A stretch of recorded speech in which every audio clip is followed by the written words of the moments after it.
T'es rendu ce que t'es rendu, mais dans le fond, pour être honnête, t'as rien de spécial. Il y a plein d'affaires que T'es naïf. Tout le monde question. Tant qu'à moi, millionnaire, c'est pas riche, là. Non. Penses-tu que ta motivation vient d'une compensation d'un handicap que t'as peut-être? T'as-tu peur que le monde soit tanné de te voir la face?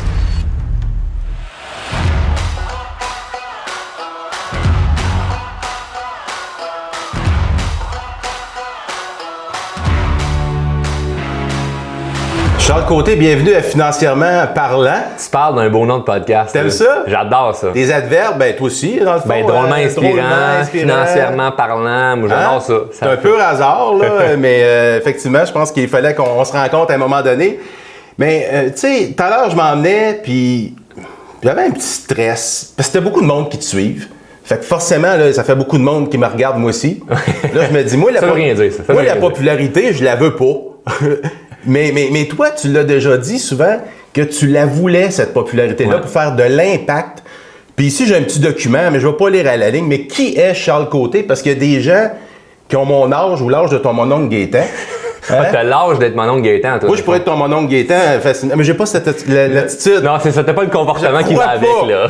Je croirais pas. Mais en même temps, puis je parlais avec un gars tantôt ici, puis tu sais, dans la cinquantaine, puis il dit, je le connaissais pas, mais je suis allé le googler. C'est qui Charles Côté? Moi, je te connais depuis 2019. Tu as commencé à faire des trucs sur le Facebook. Humoriste, beaucoup au début. Tu sais, c'était plus, bon, il est bien drôle. Ce petit gars-là, il est bien drôle. C'est pas péjoratif. Pour moi, j'ai 52, j'ai dit, hey, il est drôle. Mais tu sais, c'est qui Charles Côté? J'ai dit, qu'est-ce qu'il a fait dans la vie? Puis là, j'ai un beau petit document là, que je te présente rapidement. Dans le fond, tu as eu des échecs scolaires.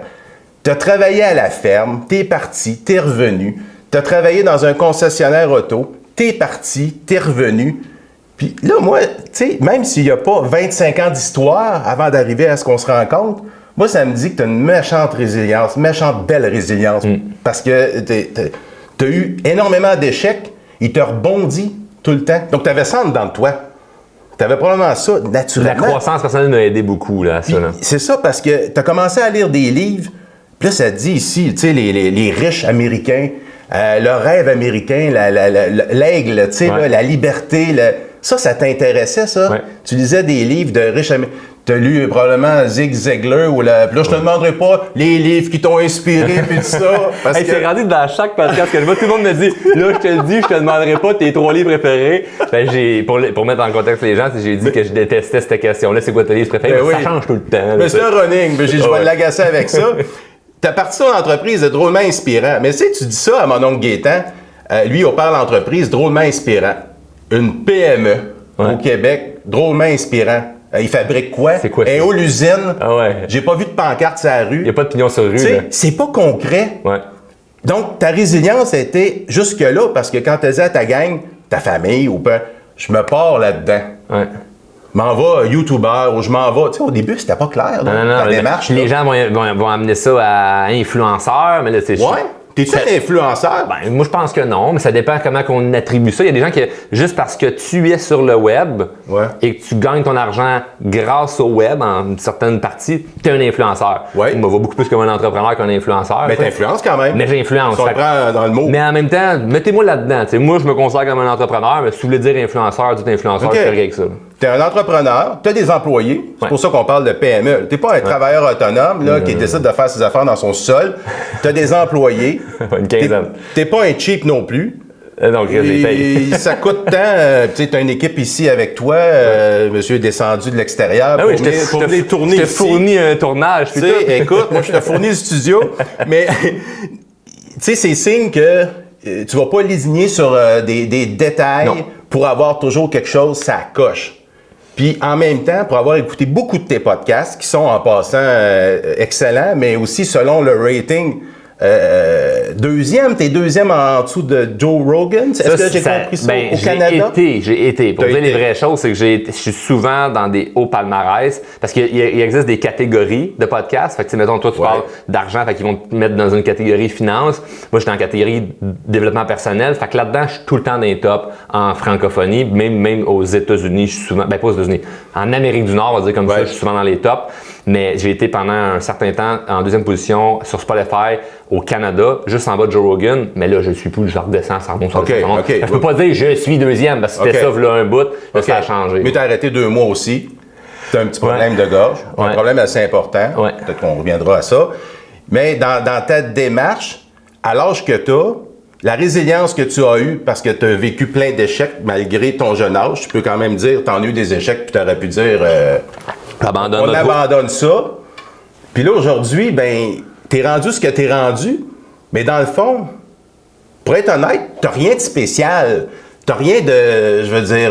J'aime ça que tu dises ça. T'es un jeune homme. J'aime ça parce que souvent, on aime ça s'attribuer comme, ben je suis spécial, puis j'ai quelque chose de plus que les autres. Puis moi, je pense que c'est ça qui a réussi à me faire démarquer. C'est que j'ai réussi à réussir, ça se dit-tu, ça? J'ai réussi à réussir en montrant aux gens que dans le fond, tu n'as pas besoin d'être si exceptionnel ou si extraordinaire que ça. Puis la simplicité que je montre sur les médias sociaux ou même avec mes clients, que je me démontre vulnérable, je suis transparent, je suis honnête, puis que là, ben, je vais montrer des choses de moi qui ne seraient pas à mon avantage, mais qui fait partie de moi, démontre que ben, tu peux réussir sans nécessairement essayer d'être quelqu'un d'autre ou d'essayer d'être parfait ou d'être meilleur que les autres. Fait que non, je ne me considère pas comme tant spécial.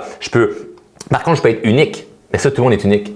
Parce que, puis ça je le pense sincèrement, parce que je m'aime et je m'accepte comme je suis, comme personne, avec mes qualités, mais mes défauts que j'essaie d'améliorer, mais ça me permet que, je pense qu'il y a une aura qui se crée autour de toi, parce que les gens vont aimer qui tu es, parce que toi, t'aimes qui tu es. Quand tu t'aimes pas, puis tu penses que tu as besoin de changer complètement qui tu es pour réussir, c'est là qu'il y a un clash, puis les gens le ressentent. Donc moi, parce que je sais que j'ai pas, tu sais, il y a plein d'affaires asti que je suis pas bon, il y a plein d'affaires que T'es naïf? C'est une bonne question. C'est une bonne question, je sais pas. Je sais pas. Peut-être. Moi, je pense que, je peux me permettre, je pense qu'en tout cas, tu l'as été dans ta démarche. Ah, probablement. Probablement. Parce que une naïveté payante. Dans ce que tu as échoué, t'es revenu. Tu sais, fait que là, moi, j'entends là-dedans que l'ego est à la bonne place. Si tu le prends du bon côté, tu sais, je suis quelqu'un d'orgueilleux envers moi-même, mais pas orgueilleux envers les autres pour essayer de faire ce que les autres ont fait ou aussi de jouer du coude. Je veux tout le temps que ça soit fair play, j'aime ça quand c'est win-win. Fait que tu sais, si tu as de l'ego parce que tu veux tasser les autres pour tout te mettre sur le spotlight, ça, je suis pas tant là-dedans. Mais si c'est moi envers moi, dire je veux faire mieux que ce que j'ai fait hier, sans le voler à quelqu'un d'autre, ben oui, je suis. Tu as toujours besoin de t'améliorer. Comme un marathonien, c'est ton score par rapport à toi. Je pense qu'on carbure tout à ça. C'est comme on est heureux dans la mesure où on sait qu'on progresse. Tu sais, tu me le disais tantôt en pré-entrevue, comme dans ton cheminement où tu as pris ta retraite, là, tu t'emmerdais. C'est comme il n'y avait plus de progrès. Là. Fait que tu l'as vécu, parce qu'il n'y a plus de progrès, fait qu'il faut que je fasse. Mais il faut que je me réinvente, il faut que je trouve quelque chose. Puis c'est pas, ben brasser l'air, tu as fait quelque chose qui te passionnait, puis guess what? La conséquence de ce qui te passionnait t'a fait faire de l'argent. Fait que c'est comme tu as continué à croître autant financièrement que intellectuellement, que émotionnellement. Donc, moi, je suis beaucoup plus. Le bonheur est dans l'accomplissement? Moi, jusqu'à date, je pense que oui. Mais c'est touché parce qu'il y en a qui... On peut parler à un moine tibétain qui va dire ben, le bonheur est dans la méditer en haut d'une montagne. Fait que je le sais pas. Mais c'est quoi l'accomplissement? Ça dépend de chacun. C'est tellement relatif. Là. On peut pas mettre notre poing sur la table et dire le bonheur, c'est A, B, C, D. Parce que ça dépend. C'est très relatif. Mais l'accomplissement, pour toi, c'est-tu... tu sais, à un moment donné, je t'ai entendu dire, je pense que tu as dit ça à Serge Beauchemin, de mémoire, que tu voulais faire du cash. Tu voulais devenir riche ou millionnaire ou peu importe. Tant qu'à moi, millionnaire, c'est pas riche, là. Non. Aujourd'hui, avec l'inflation, millionnaire, tu fais ton épicerie. Là, le monde va décrocher, là, parce que les gens pensent que quand tu es millionnaire... Mais tu sais que quand... C'est ça, il faut en parler de ça, là, la réalité. 1 million, c'est pas beaucoup, là. Non. Comme après l'impôt... Puis si t'arrêtes, mettons que tu fais 1 million, le monde, ils vont s'imaginer, là, tu fais 1 million, puis t'arrêtes là, c'est comme c'est fini, hey, t'en as pas épais, là. Ah non, pas du tout. C'est pas tant que ça. Moi, un des plus beaux cadeaux que j'ai réalisé quand je suis devenu millionnaire, c'est de réaliser que millionnaire, c'est pas beaucoup. C'est décevant, hein? C'est pas tant. Et là, après ça, ben, moi, ce que j'ai été vite sur la gâchette, c'est de me revirer à OK, faut pas que je carbure juste à l'argent. Faut qu'il y ait plein d'autres affaires là-dedans qui me passionnent à travers l'argent. Mais si je veux juste carburer sur le shit dans le compte en banque, ça va être malheureux. Parce que l'argent a été un carburateur. Un des carburateurs. Mais en fait, non, moi, l'argent, c'est une unité de mesure. Ouais. C'est une unité de mesure où ce que... C'est un thermomètre pour savoir ce que t'es rendu. Je suis rendu où, là? Tu sais, comme, OK, le mois passé, ben, on a fait X versus tel mois. Ben, c'est-tu bon, c'est pas bon? Puis moi, ce qui est le fun, c'est que mon entreprise vraiment inspirant, c'est relié à est-ce qu'on a aidé des gens. Fait que, tu sais, si je peux le calculer avec le nombre de clients ou le nombre d'argent qu'on a fait, mais bref, plus je fais d'argent, plus j'aide de monde. Fait que c'est comme, moi c'est l'unité de mesure qui est facile et simple pour moi, c'est de calculer, bon, l'argent qu'on a fait, on a fait tant, qu'est-ce qu'on pourrait faire pour faire plus, pour optimiser telle affaire, donner plus de valeur, à aider plus sur telle affaire. Donc, c'est pas tant je carbure à faut que j'en fasse plus, c'est plus comme, c'est mon unité de mesure qui me sert à calculer comme c'est vers où je m'en vais. Puis je me mets toujours un objectif qui est assez ambitieux, mais pas comme irréalisable, mais quelque chose que je sais que, OK, ben d'ici 1 an, je pense que je préfère ça. D'ici 3 ans, je préfère ça. Puis je me fais un plan de match très concret où c'est pas sûr à 100% que ça va se réaliser, mais c'est concret que j'ai des actions claires pour le faire. Okay. Puis je pense que c'est là qu'on a de la difficulté à comprendre comment faire de l'argent, c'est qu'on n'a pas de plan d'action, de un. Mais je te dirais que le plan d'action, ça vient deuxième. Je pense que le premier point pour réussir à faire de l'argent, c'est d'y croire que tu peux puis que tu as le droit. Ça, je pense vraiment que c'est le point 1 parce que les gens, ils tombent tout de suite dans le « Ah, mais je sais pas comment ».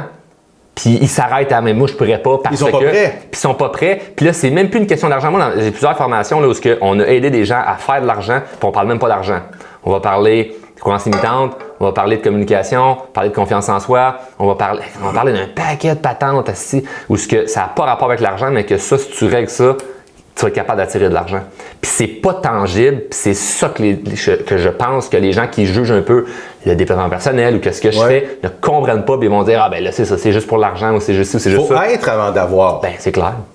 Faut que ça suive. Ça t'a pris des années. Ça c'est pas tant que ça quand on compare, mais ça t'a pris des années à être, et t'es pas arrivé encore, mais t'es devenu, et l'argent est arrivé après, et t'es capable de la gérer. Ben ça a été vite si tu calcules mon âge. C'est sûr que si tu dis, bon, le gars, le Flo est devenu millionnaire à 26 ans, c'est sûr, tu dis qu'il a fait ça vite. Ça énerve, là. Ça peut énerver, mais j'ai décidé à 16 ans. Tu sais, j'ai pris la décision à 16 ans. Fait que ça l'a pris 10 ans. Fait que 10 ans, n'importe qui peut faire ça. Mettons que je dis à tout le monde, ben, décide aujourd'hui, puis commence à mettre un plan d'action, puis assume que tu vas peut-être te péter la gueule pendant 7 ans. Puis c'est les 3 dernières années avant ton 10 ans que là, ça va commencer à faire du sens, que tu vas sentir que, OK, là, je me rapproche, mettons, du million, de devenir millionnaire. Mais ça peut reprendre un 7-8 ans là, où tout ne marche pas, c'est que des échecs et tu vois pas que tu avances, mais tu avances au final. Donc, mais moi, c'était une décision. Puis je pense que on pourrait tout expliquer les stratégies marketing, la structure d'entreprise. Hey, on s'en calisse. Au final, là, j'ai pris la décision à 16 ans que je voulais être millionnaire avant 28, je suis devenu à 26, puis je pense que c'est juste cette décision-là qui a tout changé. C'est ça. Puis en même temps, millionnaire, on l'a dit, c'est rien aujourd'hui, parce qu'on est encore dans l'image des millionnaires des années 70. J'avais entendu c'était quoi donc déjà? C'était millionnaire, c'était 12 jours en seconde, 1 million de secondes, 12 jours. 1 milliard, c'est 32 ans. Fait que si on compare le million et le milliard, des fois, les gens n'ont pas le… Et en même temps, lorsque tu arrives à un certain niveau dans l'entreprise, l'argent que tu fais et tout ça, ben comme tout bon entrepreneur, tu investis. J'aurais besoin de quelqu'un de plus. J'aurais besoin d'une équipe de plus de tournage. Je vais pouvoir aller faire ci, je vais pouvoir aller faire ça. Je vais pouvoir libérer. On entend souvent ça dans ton discours, aussi, de te libérer parce que tu mets de l'avant ton point fort. Et tu délègues. Ça fait partie de la structure, mais tu sais, millionnaire, il y a une chose, c'est millionnaire en quoi? Il y en a qui sont millionnaires en valeur, d'autres en cash flow. La personne millionnaire en valeur n'a pas le même style de vie que celui en cash flow nécessairement. Moi, je suis devenu millionnaire plus vite en cash flow qu'en valeur, mais j'ai vite eu la sagesse d'aller investir pour bâtir une valeur. Puis c'est ça que je suis en train de faire. Parce que ça serait facile de juste comme dépenser. Parce que quand tu es millionnaire en cash flow, là, que tout est accessible, les plus belles chambres d'hôtel, les restos, les chars, Mais tu avais échoué assez. OK, oui. Pour réaliser la valeur de l'argent. Mais si tu le fais vite, là, tu veux te gâter vite. Mais clair. Si tu t'es planté, là, tu comprends que c'est pas facile. Puis là, quand t'en as, il y a une relation aussi avec l'argent. Là, ça pourrait être facile aussi de dire je l'investis pas, je la garde dans le compte en banque parce que je veux pas la reperdre. Moi, j'avais pas peur de perdre parce que la conviction qui est arrivée quand j'ai commencé à faire plus qu'1 million par année, c'était je suis la personne qui est capable de générer ça. Fait que quand même que je fais un investissement, puis je pitch 300 000 d'un projet, puis ça marche pas, je vais pouvoir le régénérer ailleurs, ce projet-là, puis cet argent-là, puis je vais être capable d'apprendre quelque chose de ce projet-là qui n'a pas fonctionné. Fait que c'est un beau relâchement que j'ai en ce moment, c'est que je n'ai pas peur de perdre. Ça veut pas dire que je m'en vais dans les Non, mais encore de la résilience qui tue. Mais j'ai pas peur de perdre, c'est comme, ça me dérange pas, puis au contraire, là, c'est que j'ai eu un temps où j'en avais dans le compte parce que je me disais, là, il faut que je paye mes deux partenaires silencieux, fédéral, provincial, il faut que je les paye ces deux, j'allais dire ces deux hosties-là, mais il faut que je les paye pareil. Donc, ils écouteront pas, là. Puis je les paye. Ah non, mais les millionnaires ne payent pas d'impôts. Ouais, mais en actif. Non, mais il y a du cynisme auprès de. Ouais. Des fois, il faut en parler parce que les gens, tu sais, d'abord, ça fait chier quelqu'un qui dit je suis millionnaire. Tu fais chier du monde à chaque fois que tu le dis, c'est sûr, parce qu'il y a de la jalousie, il y a du hate et tout ça. Puis en même temps, on sait bien, ils ne payent pas d'impôts. Ah, il y a une compagnie. Drôlement inspirant, doit être incorporé, tout arrangé, tu dois être dans un paradis fiscal. Tu sais, c'est ça, là. C'est pas ça pantoute, là. C'est pas ça la réalité, là. Quand je suis arrivé tantôt, t'es venu voir mon auto, puis j'ai reçu des commentaires de bon, c'est bien, tu sais, si tu as un char loué Plaqué F, mais qu'est-ce que tu le payes, le char? Puis Plaqué F, tu sais comment ça fonctionne? Ben oui. Il y a du type de 800 $ par mois, c'est 3000 par mois qui coûte. C'est j'ai de l'imposition. Je t'ai imposé au personnel en aussi, cette patente-là. C'est pas un move financièrement parlant intelligent, là. Tu sais, je me suis gâté. Mais pourquoi t'as acheté ce char-là? Ah, pour me gâter. Pour le plaisir. Puis c'était quand même une berline familiale, tu sais. Je pouvais pas aller me chercher une Lambo, j'aurais pas pu mettre le siège de bébé. Tu sais, j'étais père de famille, là, je suis responsable. Les berlines familiales, dans mon temps, il y avait du bois sur le côté, mais en tout cas... Mais c'est sécuritaire, je me suis fait rentrer dedans par une moto, puis mon petit il dormait en arrière, il s'est juste réveillé. Puis tout ça nous donnait un petit coup, t'as été chanceux. L'autre aussi, d'ailleurs. Puis en même temps, tu n'as profité pour dire que t'étais pas matérialiste. Ben non. Parce que beaucoup de gens, c'est un char de quoi, 160, 170 000, ça, à l'achat, là. Ouais. Puis là, tu t'es fait rentrer dedans, c'est un bout de pare-choc, faut tout que tu changes au complet. Toi, t'es parti à arrêt, sérieusement? Ben non, sur le coup, j'ai fait, il m'a rentré dedans, puis je suis parti à la course voir le gars, parce que c'était une moto, je l'ai vu revoler, je l'ai sûr qu'il était correct, mais ça a été le premier réflexe, voir le gars. Ça aurait pu être grave. Le gars, il est correct, il m'attendait que son permis de conduire dans les mains, là. Il savait clairement qu'il était... Connaissais-tu? Non. Il a pas fait de... C'est-tu quoi, je voulais faire une vidéo puis dire là, parce que je me fais de plus en plus arrêter dans la rue puis tout ça, que le monde, ils me reconnaissent. Okay. C'est cool, le monde sont fins. J'ai le goût de faire une vidéo puis dire là, si vous voulez venir me jaser, là, pas juste de rentrer dans mon char si vous avez une conversation avec moi, là. Mais là, le monde aurait dit que je serais hautain puis tout ça, fait que j'ai fait boire de la merde. Ouais. Mais le gars était correct.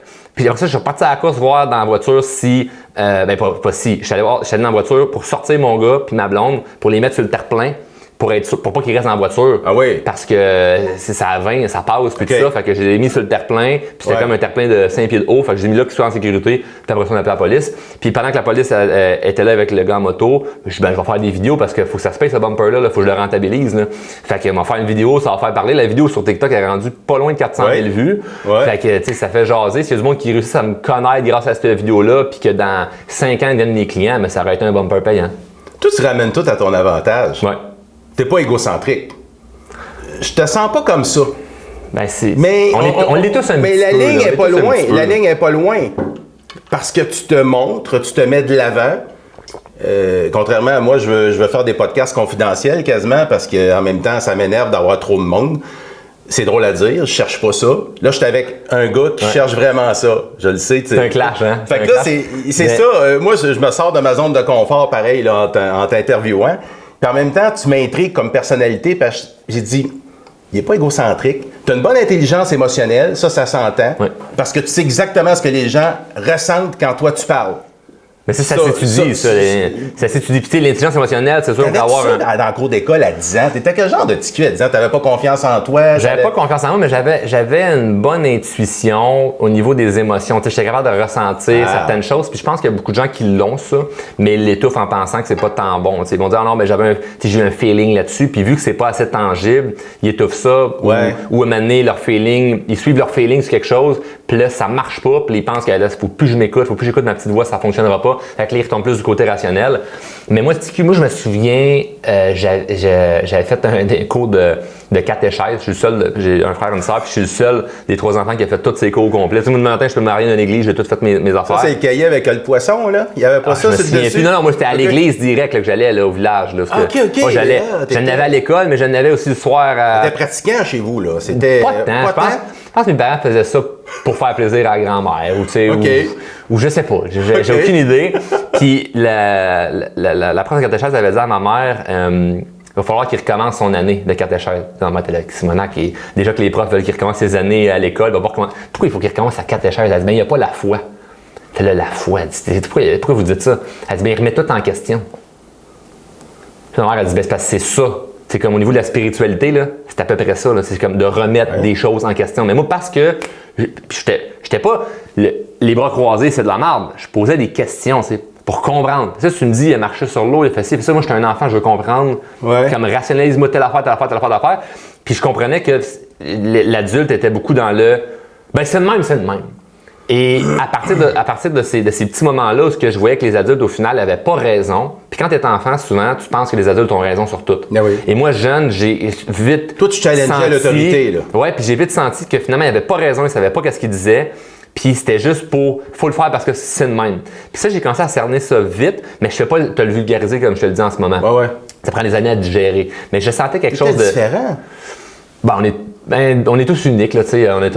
Chacun non, je comprends ton humilité, mais en même temps, tu étais différent. Tu étais peut-être, je vais te le dire, tu étais peut-être un surdoué qui détonnait dans... Je pense pas. Alors, je pense pas surdoué. Il y en a des gens qui sont surdoués. Je pense pas que j'étais... Une douance ou tu sais, t'étais un peu différent des autres. Ils t'ont tout cerné comme cet enfant-là. Je faisais pas de la douance parce que sincèrement... de point de vue académique, j'avais vraiment de la difficulté. Là. Fait que, tu sais, j'avais, même que des tests de QI, là, c'était échec. Là, en conférence, je fais souvent une blague. Je dis, moi, ma réponse au test de QI, j'avais le QI d'une huître. Là, le test de QI, j'étais pas bon. Puis j'avais de la difficulté d'apprentissage. Même encore aujourd'hui, tu sais, comme il faut que je travaille plus fort que les autres pour comprendre certaines choses. Tu sais, dans mon équipe, je suis vraiment inspirant. L'équipe se rit de moi là-dedans, mais on s'en fout. Par rapport à la technologie, qu'est-ce que je comprends pas vite? Puis c'est drôle, c'est mon entreprise est en ligne. Mais je comprends vraiment pas vite. Puis toute mon équipe me niaise comme, on sait bien si on va dire, on dira pas à Charles de faire ça, on va demander à la place à l'adjointe ou au gars de vidéo ici ou ça. Ça va être ben trop long, c'est qui est pas bon avec ça, tu sais. C'est un running gag, on en rit. Mais j'ai de la difficulté d'apprendre certaines affaires. Tu sais, je fais des cours d'anglais en ce moment en privé parce que je veux vraiment devenir bilingue. Oui. C'est pas facile, je l'ai pas naturel. La mémoire ou il y a quelque chose. Je dirais un ensemble de tout ça. Okay. Là, ce qui m'aide aujourd'hui comparativement quand j'étais jeune, c'est que je suis plus persévérant. Quand j'étais jeune, j'abandonnais tout de suite. Je voyais à l'examen, dès que c'était difficile, j'abandonnais. Aujourd'hui, c'est difficile, je persiste. Fait que c'est là que j'apprends plus. Mais je l'ai pas vite. J'apprends pas super vite. Ça me prend, faut qu'on me l'explique. Puis un petit déficit d'attention, il y a peut-être du TDAH en arrière, je le sais pas. Mais faut vraiment, quand je fais quelque chose, je veux apprendre, faut vraiment que je me concentre. Faut que je répète. Faut que je me trompe pour apprendre de l'erreur. Fait que, ça, je pense, là, ce que ça a été à mon avantage, c'est que j'ai plus peur tant de faire des erreurs parce que j'en fais tellement. Puis aujourd'hui, c'est que des fois, puis y a-tu de la paresse là-dedans? Je sais pas, mais des fois, je me dis, tant qu'à faire une recherche de 2 ans pour savoir si ça va fonctionner, faisons-le, puis on va l'apprendre si ça marche ou non. Lance-le juste. Je lance une idée, je lance un projet, on rêve. Tu sautes en bas de l'avion, puis tu ajustes le parachute en cours de route. Exact. Puis est-ce que tu penses que ta motivation, on va te faire de la psychologie à Saint-Saëns, tu penses-tu que ta motivation vient d'une compensation d'un handicap que tu as peut-être, mais que tu veux tellement pas? Il y en a qui n'ont pas de jambes, qui font plus de ski que moi puis toi, là. Ou de la planche à voile à côté, puis ils n'ont pas de jambes. C'est bon comme question. Tu penses-tu qu'inconsciemment, tu as voulu compenser un manque que tu avais et que tu as prouvé par rapport à toi-même? Mais par rapport à l'argent, oui. Parce que, tu sais, moi, j'ai vu des gens autour de moi, de la famille, tout ça, tu sais, souffrir du manque d'argent ou voir qu'il y avait des problèmes par rapport à l'argent. Puis moi, ça a été une décision de, moi, j'ai pas vécu ça, tu sais, la vie va m'envoyer des problèmes avec ou sans argent. La vie challenge tout le monde. Que tu sois riche ou pauvre, la vie va challenger. Il y a des gens qui vont penser que parce que tu es riche, si tu te plains pour quelque chose, tu ne devrais pas te plaindre parce que tu as de l'argent. Non. Je peux avoir des problèmes pareils. Si je vis une séparation, pas parce que je suis millionnaire que je fais moins pitié qu'un autre. Non, j'ai vu une séparation, c'est quelque chose d'émotionnel. Puis c'est important de le dire parce qu'il y a des gens vraiment qui pensent que parce que tu es riche, il faut que tu fermes ta gueule et que tu dises pas un mot. Non, ça n'a aucun rapport. Mais je me suis dit, la vie va m'envoyer des défis, que j'ai de l'argent ou pas. Par contre, il y a des défis qui peuvent être évités au plus simple si j'ai de l'argent. Fait que ça, je veux régler ça. Puis ça peut être quelque chose d'une compensation dans une certaine mesure où ce que je voyais des patterns dans la famille ou ça, où ce que l'argent était un problème. Puis moi, je veux pas vivre ça. Fait que je prends la décision que je sais pas comment, mais de l'argent, je vais en faire. OK. Mais au niveau psychologique, c'est un but des aider. Éventuellement, comme tes parents ou oui, ça, en fait. Frères et sœurs? Dernièrement, j'ai déménagé, j'ai dû donner la moitié de ma maison que je vends. Les meubles, des affaires. À de la famille. Moi, ça, c'est un point puis ça, Qu'est-ce que c'est touché de dire ça dans une entrevue, là, le monde va se virer les yeux, mais ça, c'est vrai, ma blonde m'a dit souvent, elle dit, plus tu as de l'argent, plus tu es généreux. Puis comme j'ai du fun à partager parce que vu que je sais que je peux générer comme à l'infini parce que l'argent, c'est une ressource, c'est une énergie, là, je veux dire, je suis plugué dessus, puis tant que j'ai des idées, ça va continuer à rentrer, j'ai pas peur d'en perdre, mais j'aime ça, être généreux, puis multiplier, puis donner, puis j'aime ça, fait que oui, en quelque sorte, il y avait une motivation par rapport à ça de pouvoir aider ou peu importe, mais ça m'est déjà arrivé, des amis ou de la famille que, il y a une situation où ça prend de l'argent. Les problèmes n'existent plus. Là. Ton problème n'existe plus. Si ton problème était l'argent, tu n'as plus de problème. Parce que l'argent, on en a. Fait que ça, c'est un outil. C'est un outil. Je l'ai à ça, on va régler ça. C'est drôle parce que des fois, il y a des gens qui sont réticents. Non, c'est pas vrai, tu vas me payer ça. Ou non, c'est bien trop d'argent pour ci. Puis c'est comme, qu'est-ce que tu veux que je fasse avec mon argent? Je vais aller, si je m'en vais la flamber dans des niaiseries, je m'en vais au casino, je crée ça sur le rouge, je vais me dire que je suis imbécile. Mais moi, je pourrais t'aider pour un problème de santé, je pourrais t'aider pour une situation financière difficile temporairement. Comme let's go, là, tu sais, je vais t'aider. Tu vas te sentir bien le soir. Oui. Il y a de l'altruisme, il y a de l'égoïsme dans l'altruisme. Ouais. C'est ça, des fois, qu'on comprend pas tout le temps. Et cet argent-là que tu veux aider un et l'autre apporte aussi des gens qui veulent profiter de toi. Ça, je le sens pas tant que ça, honnêtement. J'ai un bel entourage. Ça va peut-être venir. Je pensais que tu allais dire j'ai un bon gauge aussi.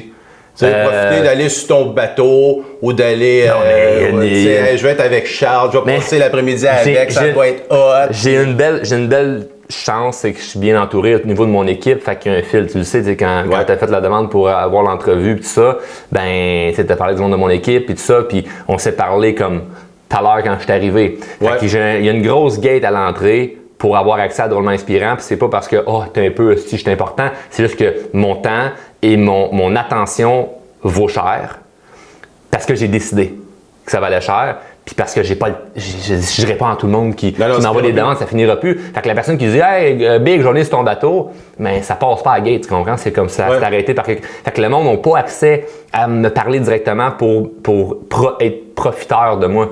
Donc, j'ai un réseau quand même, je veux dire, j'ai un bon réseau de contacts, mais j'ai un petit réseau d'amis que je garde Tes amis de longue date, là? Il y a des amis de longue date, il y a des nouveaux amis parce que je veux tout le temps connaître du nouveau monde, mais c'est des gens qui réussissent et qui n'ont pas nécessairement besoin de moi. Je te dirais que même dans certains, j'ai beaucoup de groupes d'amis, puis j'ai des groupes d'amis où je suis le pauvre de la gang, il y a des groupes d'amis où je suis le riche de la gang, mais l'argent ne vient pas changer grand-chose. J'ai des amis de longue date parce que clairement qu'ils n'ont pas pris le même chemin que moi, mais l'argent ne vient pas changer grand-chose. Où que, ça me fait plaisir de t'entendre ramasser la facture au resto, comme des fois c'est eux qui vont m'inviter. Mais tu sais, on n'est pas là-dedans, il n'y a pas cette espèce d'énergie-là. Mais peut-être qu'un jour, on s'en reparle dans 5 ans, peut-être m'a dire finalement, c'est vrai que les gens vont essayer de profiter. Je veux dire, je suis pas à l'abri de ça, mais pour l'instant, parce que j'avais pensé des fois avec la candeur que tu as une naïveté qui est correcte, je trouve. Puis je dis, regarde, c'est un gars généreux. Puis effectivement, depuis 3 semaines avec ton équipe, bravo, belle gang. C'est une PME, hein? Tu as des employés, c'est une organisation. Puis je reviens à ce qu'on disait au départ, qui n'était pas concret, Drôlement Inspirant, c'est quoi, YouTuber, t'es quoi, t'es ci, t'es ça. Mais c'est une école, si je peux me permettre, en guillemets. C'est une académie. Exact. C'est un centre. Puis qu'est-ce que tu peux faire pour moi? Mettons, j'ai 52 ans, puis je veux m'inscrire à quelque chose que tu offres. Puis là, je me dis, lui, il a 26, 27 ans. Bon, il a réussi, mais il n'est pas encore... Puis là, ta gang, ça doit être des plus jeunes. Puis là, je dis, moi, je fais quoi là-dedans? Puis c'est un peu l'idée. En t'interviewant, je me suis dit, il y en a de mon âge qui ne te connaissent pas, puis qui disent, je n'irai pas m'inscrire là. Qu'est-ce qu'ils vont faire pour moi? La communication, la confiance en soi. Là, rendu à l'âge que je suis là, il me reste 5 ans, ça va être ma retraite. Tout. Qu'est-ce que tu dis à des... Pas moi personnellement nécessairement, mais qu'est-ce que tu dis à des gens de mon âge? Qu'est-ce que ton organisation offre? Ton entreprise, elle offre quoi à quelqu'un qui dit... Moi, je suis tanné, là. Ça fait 25 ans que je suis à la même place. Là, mes 10 prochaines années, là, je vais faire d'autres choses. C'est une très bonne question. En fait, dans l'équipe, c'est pas tous des gens de mon âge. Il y en a des plus vieux, il y en a à peu près mon âge, mais pas tant d'équipe. C'est pas tant des plus jeunes. Fait qu'on a quand même une certaine maturité. Puis les gens qui gravitent alentour, c'est des gens qui ont un passé, c'est des gens qui sont à jour émotionnellement. Fait qu'il y a une belle maturité au sein de l'équipe. Après ça, j'ai des coachs qui ont des compétences puis des qualifications que moi, j'ai pas.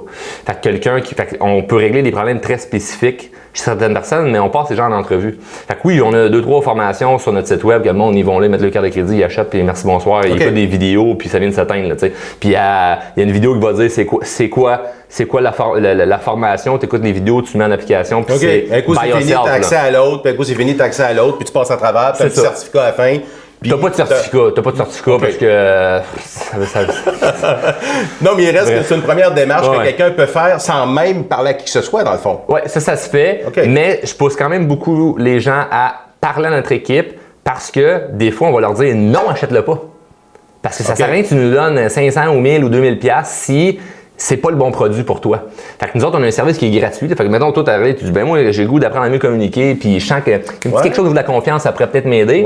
Ben, tu prends appel avec notre équipe, puis c'est pas un pitch de vente, là. C'est du monde qui sont là pour te conseiller, puis voir, puis ils vont te poser des questions pour voir, comme, est-ce qu'on peut t'aider? Si la réponse est non, sois sûr d'une chose, tu ne seras jamais notre client, ou du moins pas tout de suite. On peut peut-être faire un suivi, toi, dans 6 mois, savoir comme, est-ce que tu as fait telle affaire? Parce que des fois, on va conseiller les gens, là, puis c'est gratuit, là. On les conseille pour, mais moi, je te suggère faire ça. On s'en reparle dans 6 mois, voir si tu peux être prêt pour la formation. Fait que là, on y repart, ils sont comme, j'ai eu des conseils, j'ai un podcast gratuit, ils m'ont donné des guides gratuits, ils m'ont donné des trucs comme exclusifs parce que, mettons, dans notre groupe Facebook, les drôlement inspirés. Fait qu'ils m'ont donné des trucs gratuitement. Fait que c'est cool, mais sûr que vraiment, on sent qu'on peut aider. Ben, c'est clair là, qu'ils viennent nos clients, puis après ça, on va les accompagner, puis ça va pouvoir être bon pour eux. C'est du coaching? Ça comme ça? Certains accompagnements, oui, c'est du coaching, on ne fait pas de la thérapie, là, mais c'est du coaching. Fait que j'ai des accompagnements qui sont en groupe, ça va être des cohortes, ça va durer pendant 90 jours, par exemple, puis ça va être 40 ou à 50 personnes. Virtuel? C'est virtuel.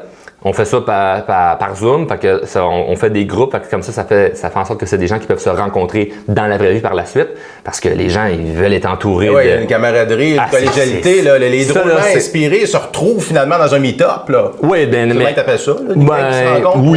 Qui par le réseau. D'une certaine mesure, mais là, c'est des gens qui ont investi en eux, fait que, ils ont déboursé, ils sont là pour des raisons spécifiques, puis on les fait parler entre eux, puis ils vont avoir de l'accompagnement en groupe avec moi, puis il y a de l'accompagnement en groupe avec les coachs, puis il y a du one-on-one avec des coachs. Fait qu'ils ont accès à des coachs que c'est nous qui leur fournissons une coach, puis on leur fournit pas une coach par hasard dans même de la page. On les met spécifiquement avec des gens qu'on sait d'alphabétique, là. Non. Mais toi, t'en fais-tu? Sérieux. Toi, t'en fais-tu? Moi, je veux Charles, là. Comment ça coûte, là? Ça marche-tu?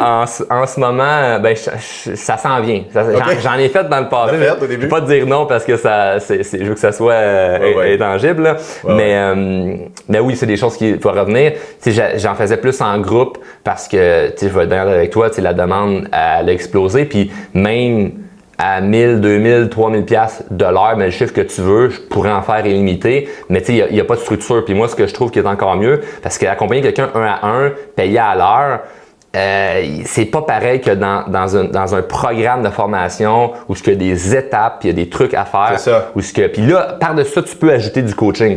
Fait que moi, les prochaines étapes, je te dirais, tu sais, là, je parle beaucoup. Tu sais, mes formations en ce moment, c'est pour monsieur, madame, tout le monde, c'est pour tout le monde, là. Autant, on a des jeunes de 18 ans, comme on a des monsieur, madame de 60 ans, là, tu sais, de tous les âges. Il y a des salariés, il y a des entrepreneurs, des retraités. J'ai quelque chose ici, là, on fait ça à Bonne Franquette, là. J'ai quelque chose ici, là, que justement, puisqu'on parle de ça, j'ai fait un print screen. T'as mis ça, c'est public, là, t'as mis ça sur TikTok, là. T'as reçu le message, mon médecin m'a recommandé d'écouter tes podcasts pour essayer de retrouver une certaine motivation parce que la vie que j'ai ne me correspond plus. Il y a plein de monde qui nous écoute, là, qui dit, moi, ma vie, c'est de la merde, je sais pas quoi faire. Je pognais avec les enfants, je pognais avec les paiements, je pognais avec tout, la job. J'étais en vacances 3 semaines, je pense, au lundi qui s'en vient. Il y en a plein, là, qui nous entendent, puis c'est ça, là. Tout à fait. Puis là, c'est rendu qu'on parle de médecins qui recommandent. Et tu avais même ajouté dans ce TikTok-là de mémoire que même des rencontres de coaching aussi là, pour compléter un peu cette démarche-là. Mais ma question en arrière de ça, c'est que si quelqu'un veut changer, c'est pas « OK, lundi matin, je lâche ma job ». Ben non. Ça prend une stratégie. Puis c'est des témoignages comme ça. Ça, j'ai pu, parce que j'ai demandé à la personne l'autorisation de le publier. Oui, d'ailleurs, il n'y a pas de nom. Non, j'ai caché le nom de la personne, mais on en a plusieurs, des médecins ou même des psychologues ou des gens dans des ordres professionnels qui nous écrivent, mais ils nous demandent de pas partager. C'est des bons feedbacks. On en a plein. Même j'ai des célébrités, là, des gens qui voudraient pas être affichés, qui nous contactent, puis là, je leur parle directement. Tu sais, des fois, tu dis, fais-tu du coaching? De temps en temps, oui, ça, je veux pas dire à l'heure, je fais ça temps plein, là. Mais j'en ai des gens là, que que j'aide, mettons, ils ont vécu une situation difficile, on va dire médiatiquement, puis là, ben, ils nous contactent parce qu'ils savent que d'un point de vue confiance en soi, communication, Chris, ça te prend des outils. Ouais. Tu peux pas juste écouter une vidéo YouTube de quelqu'un qui va te dire, ben voici les types de personnalité. C'est comme non, un peu, il y a des trucs précis que tu as besoin. Fait que moi, ça c'est quelque chose que j'aime beaucoup, mais des témoignages comme ça, on en a plein. Ah oui. Mais quelqu'un qui veut se prendre en main, puis il décide, par exemple, mettons, de lâcher sa job. Ça se fait pas du jour au lendemain comme ça. Mais non. Puis l'idée, c'est pas de dire aux gens, ben, faut que tu lâches demain matin. Mais as-tu une stratégie, as-tu un plan sur, ben, c'est quand, c'est quoi que tu veux faire, puis il faut que tu décides que tu vas le faire. T'sais. Ça peut prendre 6 mois, 1 an, mais au moins quand tu sais que le 14 avril 2023, c'est ma dernière journée, comme si tu allais vers la retraite, mais non, c'est une nouvelle vie. Puis je t'entends souvent dire, puis ici, ben, c'est parce que je n'avais un autre, là, mais ça fait un peu le point. Tu es ma source de motivation qui a aidé à retourner à l'université, finir son CPA ici. Quand j'ai le goût de lâcher, je retourne voir tes vidéos, tout ça. L'impact, on a parlé au début, l'impact que tu peux avoir chez les gens. Puis, comme j'allais dire, j'ai perdu mon fil, mais dans le fond, les gens qui vont avoir l'objectif de dire le 14 avril, c'est ma dernière journée à cette place-là, vont agir de façon différente à chaque jour. Ah oui, mais oui, t'as pas le choix. Puis j'ai retrouvé mon fil. Les soirs et les fins de semaine sont une mine d'or. Ah oui. Ça, je le dis, ceux qui m'écoutent sur mon podcast, depuis ça, j'en parle. Soir et fin de semaine, développe ta passion. Le jour, ça paye les billes. Puis on dirait que peu importe ce que tu gagnes à l'heure, ça paye les billes. Ouais. 7 000 par mois, tu as 5 000 par mois de billes. 10 000 par mois, tu as 10 000 de... Ah oui. C'est fou! Tu vis en fonction de ce que tu gagnes souvent. C'est dur de dire aux gens dépenses en moins. Ça se suit souvent, mais une orientation de carrière. Moi, je l'ai fait le test de... Ben, le test. Aujourd'hui, j'appelle ça un test, mais tu sais, j'avais lâché ma job quand j'étais représentant automobile pour me lancer en affaires. J'ai fait un paquet d'affaires, ça n'a pas fonctionné. C'est quoi le worst case qui est arrivé? Je suis retourné à ma job, tu l'as dit en intro, c'est comme lâcher la ferme, retourner, lâcher l'automobile, retourner. Mais c'est ça qui est arrivé, là, j'avais lâché ma job, ça n'a pas fonctionné mes projets, je me ramasse dans les dettes, mais je suis retourné à mon travail. C'est le pire qui peut arriver. Puis sinon, pour la réelle transition de travail que j'avais juste avant de Drôlement Inspirant, ben ça s'est fait soir, fin de semaine, pendant 2-3 ans, comme chaque jour intense, que dès que j'ai 1 heure devant moi, ben, je travaille sur mon projet de business, puis c'est là que je peux... Tu faisais une vidéo par jour, je crois, je t'ai entendu dire ça. Tu faisais une vidéo par jour pendant 2-3 ans de temps, soir et week-end. Et là, ta job, tu étais directeur. Tu as été un des plus jeunes directeurs dans le domaine automobile, directeur des ventes qu'on appelle, là. Ouais. Et tu avais quand même des responsabilités, tu avais l'équipe de vente, tu avais de la gestion à faire, tout ça. Et tu arrivais le soir, probablement que tu travaillais le soir un peu plus tard aussi, la normale, forcément. Tu finissais à 9h, 10h. Puis là, ton temps payant, il était beaucoup plus début de nuit pratiquement. Ouais. Et les fins de semaine, tu tenais vraiment à développer ça. Puis en même temps, il y a une question cliché, mais j'ai envie de te demander, c'est que tu t'en vas avec ça dans 5 ans, puis dans 10 ans, puis dans... Parce que là, il te reste, je dirais, à peu près 70 ans à vivre. Plus que ça. Alors que toi, d'après moi, tu vas faire jusqu'à 118. Tu es dans la génération. Minimum 120. 120 minimum pour réaliser 120. tout ce que tu as à réaliser. Puis en même temps, on dit, je vais être négatif. J'ai envie d'être négatif. Je t'ai posé une question, je t'ai même pas laissé y répondre. J'ai du bagot autant que toi, mais fais-toi-en pas, ça revient. Je vais te laisser le crachoir. Mais dans le fond, tu t'en vas où dans 5 ans, 10 ans? Et la sous-question, t'as-tu peur que le monde soit tanné de te voir la face? J'ai jamais pensé à ça. Je suis le premier qui te pose la question. Je pense que t'es le premier parce que j'ai jamais pensé à ça. Les artistes, je te considère comme... Tu peux pas être has-been, tu sais, à un moment donné, ils m'ont trop vu. Ouais. Je prends pas de contrat de télé cet automne, ou je prends pas on entend ça des fois. T'as-tu peur d'un moment donné que tu deviennes vraiment celui qu'on voit beaucoup? Si t'amènes la valeur, c'est comme je verrais pas pourquoi tu tannerais après ça. Je veux dire, si on met ça d'un point de vue face publique, mais entreprise, Coca-Cola sont partout sur la planète. Tu as des places en Afrique, tu as de la misère à avoir de l'eau potable, mais tu as du Coca-Cola. Je vois plus de coke d'eau dans le monde. C'est comme. C'est un exemple. Fou, là. C'est comme. Oui. Donc, le but de l'entreprise, c'est d'être vu au maximum. Fait que moi, quand je me suis même. Je m'étais déjà fait dire ça, fais pas trop de vidéos parce que tu sais, maintenant, c'est comme trop, c'est comme pas assez. Mais je me disais, non. Puis le pire, c'est quand j'en faisais plus que pas assez, c'est là que mes affaires ont encore plus levé, tu sais. Donc, non, j'ai pas pensé à ça. Puis honnêtement, si ça l'arrive, mettons qu'il m'arrive, ça arrive, là, mais je vais faire comme tous les autres échecs que j'ai eus, je vais rebondir de ça, là. Comme mettons que le monde soit écœuré de Drôlement Inspirant. Puis peut-être que moi, je peux m'écœurer de Drôlement Inspirant. et décider de faire autre chose. Je me donne cette possibilité-là aussi. Mettons que le monde décide, hey, on est écœuré de lui, mais j'ai toujours l'opportunité d'aller en Europe, où je peux faire ça en anglais. Sinon, je peux changer d'industrie. Il y a d'autres choses qui me passionnent. J'ai fait des investissements. Je suis pas dans la marde. Le matin, je tire la plug, je suis pas encore prêt. Mais dans 4-5 ans, je tire la plug, là, je vais être bien seté. Là. Fait que, inconsciemment, je pense pas à ça. Tu te déposes quand même dans certaines sphères de ta vie. Là. Ouais. Oui, tu es all-in dans ta business. Je comprends, on parle pas d'un j'ai un plan B. Si jamais, on n'est pas là. Il n'y a pas de plan B. C'est le bâti du t'es all-in plan A. Mais en même temps, tu te déposes. Tu as parlé d'investissement. Ouais. Tu sais, je connais quelqu'un à TVA qui est hyper connu, qui a énormément d'investissements immobiliers aussi, parce qu'il y a du succès à la télé, mais à un moment donné, il s'est dit, puis quelqu'un, ça fait une vingtaine d'années que je connais, je l'ai connu, il partait de rien. Et il s'est dit à un moment donné, ça se peut que je sois tanné moi-même de me voir à TV, ou que les gens, tu sais comment c'est ingrat le domaine des fois, puis là, tout d'un coup, poum, le contrat est fini, ben il s'est déposé dans différentes business, puis d'investissements immobiliers. Tu as dit que tu avais des investissements. On parle-tu d'argent un peu? Let's go. T'as quoi comme investissement? Pas nécessairement le chiffre. Le montant. Mais c'est pas ça, non, c'est pas ça que je veux savoir, mais t'es-tu dans l'immobilier? T'es-tu dans la bourse? À un moment donné, t'as dit, la bourse, moi, tu sais, j'investis plus dans mon entreprise, j'investis plus dans l'immobilier. Ça fait pas tant longtemps, tu sais. Fait que je peux pas dire je vis de revenus de l'immobilier. Là. En ce moment, ce que j'ai fait dans l'immobilier, c'est que j'ai mis de l'argent dans des projets où ce que des gens ont besoin de fonds. Tu sais.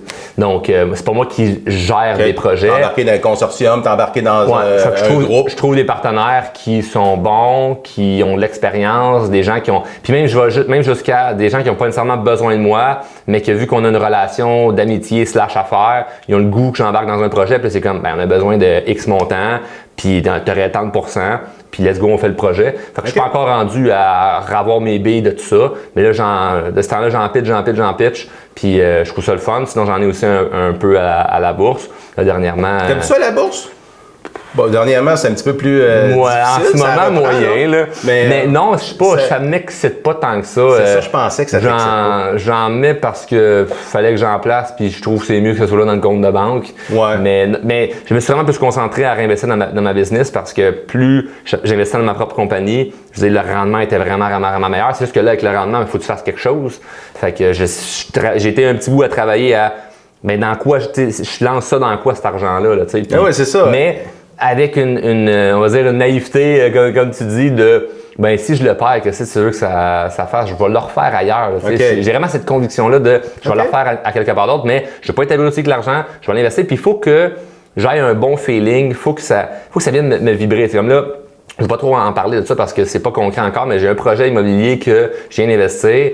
Puis si tout se déroule comme c'est supposé se dérouler, parce qu'il y a tout le temps des défis dans tout, là, mais si ça se déroule comme c'est supposé se dérouler, puis le résultat final est ce qu'on voit sur papier présentement, si j'ai un high de ça, là, je suis comme, hey, c'est cool, puis j'en parle avec des amis, j'en parle avec ma blonde, puis j'ai hâte de voir ça, puis passer devant ce qui va être bâti, faire, si ça, j'ai pas dans le secteur de Mirabel? Non. Non. Tu parles de Reese Junior. Qu'on salue. Qu'on salue. OK, chic type, que j'aime beaucoup. Ouais. Mais non, mais si Ray a besoin d'argent, il peut m'appeler, mais il n'y a pas besoin. Je pense pas qu'il a besoin d'argent, mais peut-être qu'il a besoin comme tu disais tantôt, de t'avoir. Mais ils ont tout le temps besoin d'argent. Ils ont tout le temps besoin d'argent. Les plus riches, souvent, c'est ceux qui courent après le... Absolument. Sinon, il faudra qu'ils l'empruntent à des taux plus élevés ou autant élevés. Puis là, à quelque part, il y a autant des fois de devoir à des amis, à des gens qui bâtissent quelque chose avec eux autres. Mais tu es un gars de concret. Oui, il faut que ça soit concret. Il faut qu'il y ait quelque chose de concret. Là, puis tu sais, le tangible. Là. Ben, le concret, moi, c'est surtout l'humain. Là. Si je regarde les résultats de la personne, parce que un beau projet, c'est comme tout le monde peut avoir un beau projet. Là. Puis tu sais, il y en a même des startups ou des idées de business qui m'ont été proposées, des trucs qui peuvent avoir l'air alléchants à investir.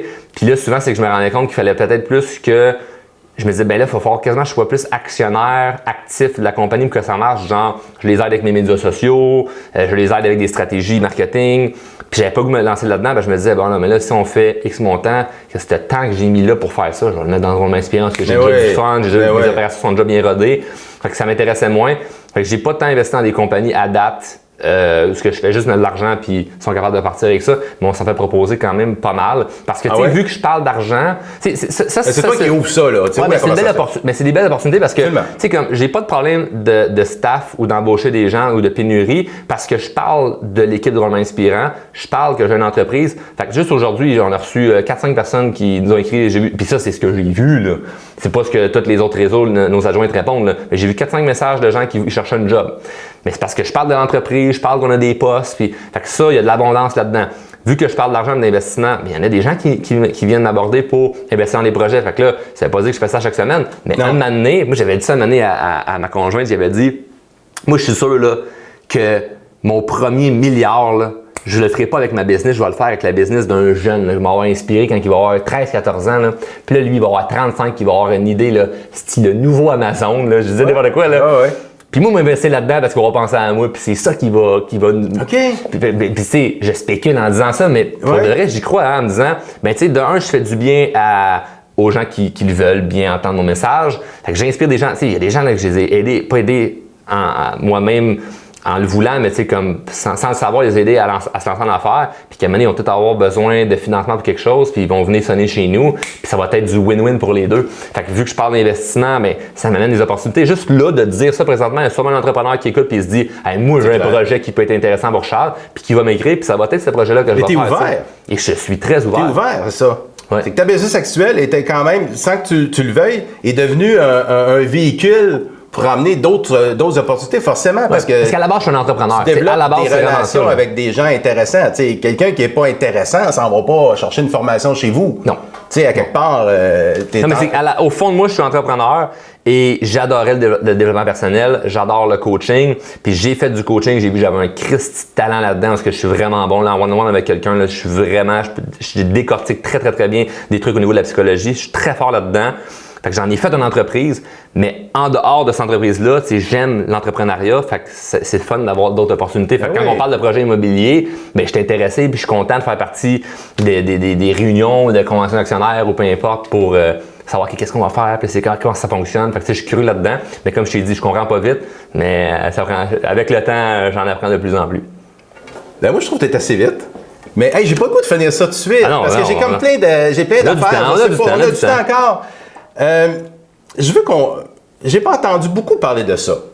La famille, tu en as parlé un peu, mais c'est effleuré. Qu'est-ce que ta conjointe fait dans la vie?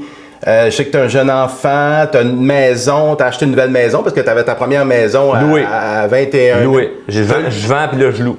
Hein? J'ai vendu. Tu as vendu ta première maison que tu avais achetée à 20-21 ans, exact, je pense, avec mais j'ai finalement, cash, peut-être que tu vas me confronter là-dessus, mais j'ai finalement compris que c'était pas un bon investissement avoir une maison. Ben moi, je suis d'accord avec toi. Ah si, on est d'accord. Je suis d'accord, non, sérieusement, c'est pas parce que je vais être complaisant, là. Mais une maison, c'est un paquet de frais. C'est ça. Si tu la gardes 25 ans, un dans l'autre, peut-être que oui, après que la toiture puis les fenêtres, peut-être qu'il va te rester 3 piastres et quart. Mais sérieusement, ça mange des frais. Je te dis pas que la louer, là, ça se débat. Oui, tout à fait. Mais c'est pas dans le but de... Mais moi, je pense que j'ai fait un bon move parce que l'argent, je calcule en ce moment l'argent que j'aurais mis en mise de fonds sur le type de maison que je loue présentement. J'aurais pas pu faire d'autres projets d'affaires qui vont me rapporter. Alors, c'est ça. Vu que tu immobilises, j'aurais gelé de l'argent. Quelques mille, je sais pas combien elle vaut la maison, mais tu la loues quelques milliers de dollars, forcément. J'ai vu la photo, là. Puis non, j'ai pas de photo dans la nouvelle maison. Non, tu as demandé, tu étais devant ton auto, puis je pensais que c'était la maison qui était là. Ça peut être des maisons d'amis ou peu importe. C'est une maison d'amis. Bref, et ce n'est pas non plus le chalet dont tu avais été passé un séjour, qui était superbe en passant. Mais en même temps, tu as quand même... Charles, t'es quand même un gars qui a des dettes, là. Qu'est-ce qu'il faut que j'y pense? Non. Ben, je veux dire, faut que tu continues à mais faut que j'aille les dettes. Constamment. En fait, j'ai pas assez de dettes. Puis, je n'ai pas assez. C'est ça le problème. Il manque de dettes. Tellement, j'allais te demander, ça te motive-tu de te mettre toujours sur le edge? Parce qu'il y en a beaucoup qui sont comme ça, là. Ouais, ben j'ai beaucoup d'amis. Moi, j'ai un grand réseau d'amis investisseurs immobiliers qui sont riches sur papier, pauvres comme dans la vie de tous les jours. Là. Et je me fais beaucoup niaiser avec ça, de comme, tu sais, on sait bien, tout ton argent, tu donnes à tes deux partenaires silencieux. Mais j'ai des gens qui me niaisent avec ça. Le monde qui vont écouter, ils vont faire de quoi qu'ils parlent. T'sais, moi, je me souviens, des gens autour de moi, de la famille, vont dire Chris, moi, je serais content de payer de l'impôt. Mais moi, mes amis, ils me niaisent parce que je paye de l'impôt. Ils disent Chris, tu devrais investir dans des projets où ce que tu vas créer de la perte. Puis le but, c'est pas de faire de l'invasion fiscale. Non. C'est de créer de la valeur. Maximiser ta fiscalité. Maximiser la fiscalité et je suis pas encore assez fort là-dedans. Fait que tu dis, t'as-tu des dettes? Le monde va dire, oh, Charles, il a dit qu'il n'y avait pas de dette, c'est bon. Non, ce qui est pas bon, c'est que j'ai pas assez de dettes. Puis là, surtout là, je vends ma maison, je deviens locataire. Fait que là, moi, j'ai plus d'hypothèque. Le reste, les projets que j'ai investis, c'était mon argent. Fait que non, j'ai pas. T'es locataire avec un char loué. Ouais. Ça, je veux dire ça à tes haters, là. Tu sais, je veux dire. Ils vont être contents, ils vont dire que dans le fond, c'est rien. Il n'y a plus AKF. Il n'y a rien à lui. Il n'y a rien à lui. C'est ça, il n'y a absolument rien à lui. Fait que sachez-le, mesdames, messieurs. Un pauvre. Mais. Non, mais t'es tellement riche intérieurement. Moi, je suis à côté de toi depuis le début, depuis 1 heure et quelques. Puis je le sens ton énergie, là. Ceux qui nous écoutent, ils disent, bon, il est-tu fake, ce gars-là? Il est-tu... ça se peut pas. Il doit pas toujours être de même dans la vie. mais moi, je le sens ton énergie. Ce que tu vas pouvoir faire, s'il y a des gens qui sont pas certains, c'est pas ce qu'on a dit dans l'entrevue, c'est après l'entrevue. Tu sais, mettons, tantôt, on a parlé de Ray. Ben, moi, quand je l'ai reçu en entrevue sur mon bateau, quand il parle dans l'entrevue et avant, après, c'est le même gars, tu sais. Fait que ça, moi, je le vois en entrevue quand que j'interviewe des gens, puis ça, j'aime vraiment ça. Fait que tu sais, c'est tout le temps de voir comme, OK, quand la caméra part, est-ce que, oh, ton voix te change, puis là, c'est comme, là, non, c'est tu ça. dis pas certaines affaires, puis là, hors caméra, tu vas être prêt à dire certaines choses. Ouais. On va pouvoir se partager des trucs différents que ça n'a pas sujet à être mentionné devant la caméra. C'est plutôt un respect pour l'auditoire. Exact, mais de faker, tu le verras après, mais que ça soit off. Ben oui. D'ailleurs, tu pourras partir les caméras quand... Ah, c'est déjà... OK. Non, mais c'est ça. Puis, dans le fond, t'as investi dans ta business, t'investis pas personnellement beaucoup, de ce que je comprends, parce que là, t'es en location. Ben tu sais, je veux dire, personnellement, t'as un petit REER, CELI, tout ça. Ouais. Mais tu mises beaucoup sur toi-même en partant. Oui. Il y a un des podcasts qui dit que t'as mis quoi, 50 000 ou pas loin, là. J'investis plus dans mon développement. Comment on peut investir? Comment on peut mettre 50 000 en formation? Il y en a tous les prix. Tony Robbins est allé en Californie, t'as fait les... J'ai pas fait Tony Robbins. J'ai fait aucune formation de Tony Robbins, pour être bien honnête. Okay. Le gars, c'est une machine. Y en a-tu un qui t'inspire plus que d'autres? C'est différent, mais je prends des formations à gauche à droite. Tu te déplaces? Tu t'en vas comme aux États-Unis? Non, j'ai réussi à rester dans la francophonie. Non, c'est pas vrai. J'ai fait des formations aux États-Unis, mais mettons plus en ligne. Mais à chaque année, ça change, puis je vais avec ce que j'ai de besoin. Puis dans ces 50 000-là, je calcule aussi mes cours d'anglais que je fais en ce moment. Là. Fait que je calcule un paquet d'affaires, mais j'ai investi beaucoup. C'est relatif beaucoup, là, mais j'ai investi... C'est beaucoup pour la majorité des gens de dire que tu as investi en formation. 50 000 dans une année, oui, mais tu sais, j'ai des amis qui investissent 100 000 par année dans leur développement. Fait que tu sais, moi, je suis avec les autres que je me compare, puis je mets des guillemets, mais tu sais, juste quelqu'un, mettons, qui vient faire une formation sur le roman inspirant, puis qui paye des centaines de dollars, des milliers de dollars, c'est déjà super bon, là. Je veux dire, si tu gagnes 50 000 par année, tu investis 2 000, 3 000, 4 000, 5 000 dans ton développement, chapeau, là. C'est noble, c'est beau. Ce qui est triste, c'est que d'un point de vue social, il y a du jugement qui peut avoir de travers ça, parce que moi, en disant j'investis 50 000, je l'assume, il n'y a personne qui va pouvoir me juger parce que je suis là-dedans depuis longtemps. Mais quelqu'un qui c'est nouveau puis qui se paye une formation, ben là, alentour, le monde, c'est comme, mais c'est qui, c'est quoi, ça va vraiment t'aider? Puis c'est que tu récupères pas ton argent la journée même, tu sais. C'est plus sur le long terme. Puis moi, j'ai la conviction que tout ce que j'investis en moi est vraiment profitable pour moi. Puis des fois, ça peut être dans la même semaine. Pour une formation, je peux payer 20 000, puis dans la semaine 1, si j'ai récupéré mon argent juste avec une idée que ça m'a donné. Puis il y en a d'autres que 5 000, je sais pas encore comment j'ai pu récupérer l'argent. Il y en a d'autres, 500 $. C'était de la marde.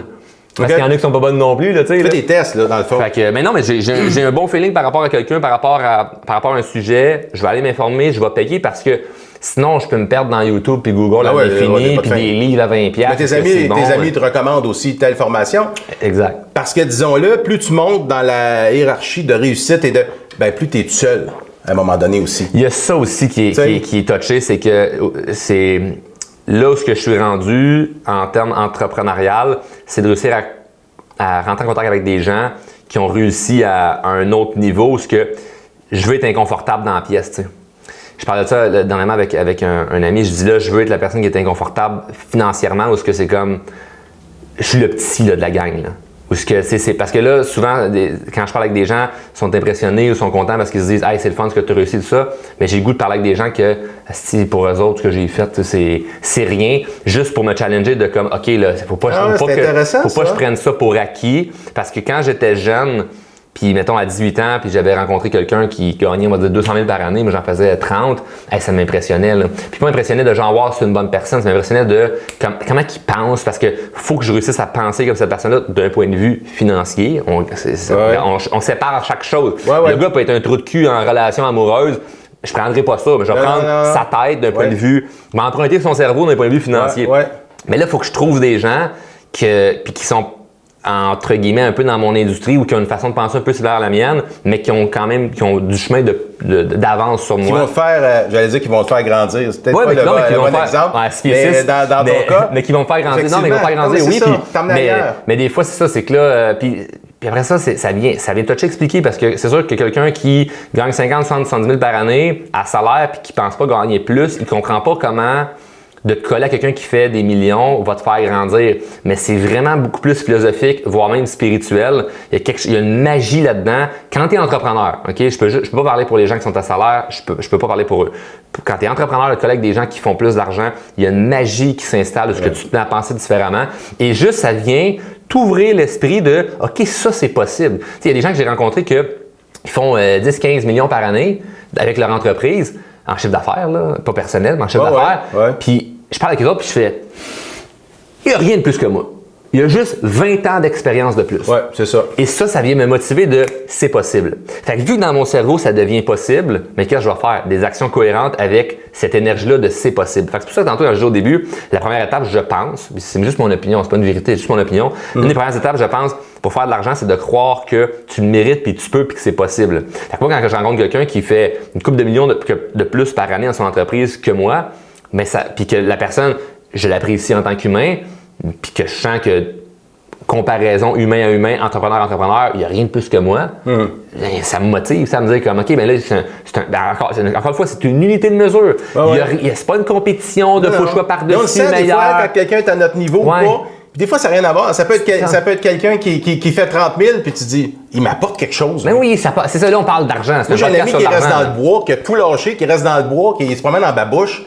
Mais je me colle à lui, puis il me grande sur des vraies 100%. Affaires de la vie. Mais c'est drôle, on doit avoir, c'est pas le même personne, mais moi aussi, j'ai des amis comme ça que si ils vivent avec pratiquement rien. Ils sont heureux. Puis quand tu as dit le bon mot, ils te reground.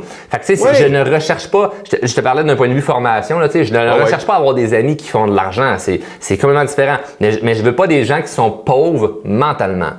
Parce que l'ami en babouche, dans le bois, il va pas te parler d'une façon où si c'est cave que tu veux le faire plus d'argent, il te reground sur toi qu'est-ce que tu as besoin pour vibrer et toi en retour, tu lui renvoies la même énergie. Fait qu'il y a vraiment quelque chose de puissant là-dedans en termes relationnels, mais d'un point de vue comme formation, c'est sûr que quand je suis dans un groupe où je suis 30, 40, 50 entrepreneurs, ben, je suis content de voir qu'il y en a un qui roule plus que moi parce qu'il a compris des affaires, où il a plus d'expérience, puis je peux emprunter son cerveau le temps d'une discussion pour peut-être apprendre quelque chose que je vais faire comme j'avais pas vu ça de même, j'avais pas vu ça comme ça pourrait être bon pour moi. Puis de te faire challenger parce que en développement personnel, souvent les premières étapes qu'on dit c'est entoure-toi de gens positifs. Mais maintenant la deuxième étape c'est entoure-toi de gens vrais. Fait que moi la majorité des gens autour de moi là, c'est des gens qui sont vrais en sacrement puis que ils vont me dire, là, si, c'est comme, je repense tout le temps à quelques amis qui me niaisent parce que ils disent que je paye trop d'impôts puis il faudrait que j'investisse mieux mon argent avec l'immobilier, justement, puis que je me crée des dépenses comme on parlait. Mais que c'est challengeant, là, quand que tu fais des millions puis tu te fais dire comme,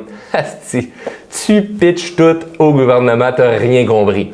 C'est challengeant, mais c'est bon parce que ça me pousse à aller créer de la valeur d'une façon différente, ce qui va rester plus d'argent que je vais pouvoir faire quelque chose de mieux avec. Fait que là, attention, les gens qui écoutent, là, ils vont dire, ben là, c'est ça. Il veut à moins envoyer d'argent à l'État pour en garder le plus pour lui. Attends un peu, plus pour moi veut dire que je peux en donner plus à des fondations. Je peux contribuer plus d'une manière où de toute manière, tu sais très bien que ce que tu envoies à tes deux partenaires fiscaux silencieux risque peut-être de moins bien manager cet argent-là que moi si je décide d'être généreux avec d'autres personnes. Fait que je peux être beaucoup plus généreux. Ne serait-ce que tu dépenses aussi, puis que tu fais rouler l'économie. Exact. C'est rare que quelqu'un garde l'argent caché. Puis quand tu dépenses, tu fais quoi? Des taxes. Et voilà, ça revient tout le temps. Bref, mais ce challenge-là, au lieu de dire tout le temps bravo Charles, t'es donc bien bon, t'es donc bien fait, t'es donc bien beau, si tu réussis, c'est comme si tu préfères mieux avec telle affaire. Ou j'ai un autre chum qui m'avait dit, c'est quoi ton objectif? J'avais dit, faire tant de millions. Pourquoi juste ça?